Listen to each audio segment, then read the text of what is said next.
యాదగిరిగుట్ట మండలం రామాజీపేట గ్రామంలో ఇందిరమ్మ ఇళ్లు గృహప్రవేశ కార్యక్రమంలో తెలంగాణ రాష్ట్ర ప్రభుత్వ విప్ ఆలేరు ఎమ్మెల్యే బీర్ల ఐలయ్య పాల్గొన్నారు. యాదగిరిగుట్ట పట్టణానికి చెందిన లబ్ధిదారులు దోశెట్టి లలిత రామచంద్రయ్య గౌడ్ దంపతుల ఇందిరమ్మ ఇంటి గృహప్రవేశాన్ని MLA Beerla Ilaiah ribbon cut చేసి ప్రారంభించారు. పట్టుబట్టలు పెట్టి శుభాకాంక్షలు తెలిపారు. ఈ సందర్భంగా ఎమ్మెల్యే బీర్ల ఐలయ్య మాట్లాడుతూ ప్రతి పేద కుటుంబానికి సొంత ఇల్లు కల్పించాలనే లక్ష్యంతో ప్రభుత్వం ఇందిరమ్మ ఇళ్ల పథకాన్ని అమలు చేస్తోందన్నారు.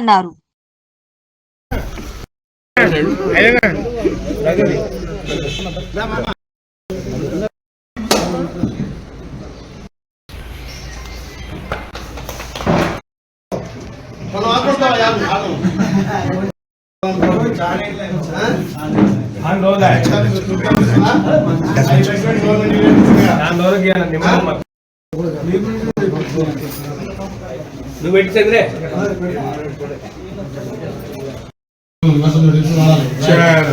ఈశాన్యకే పోతుంది మచ్చనే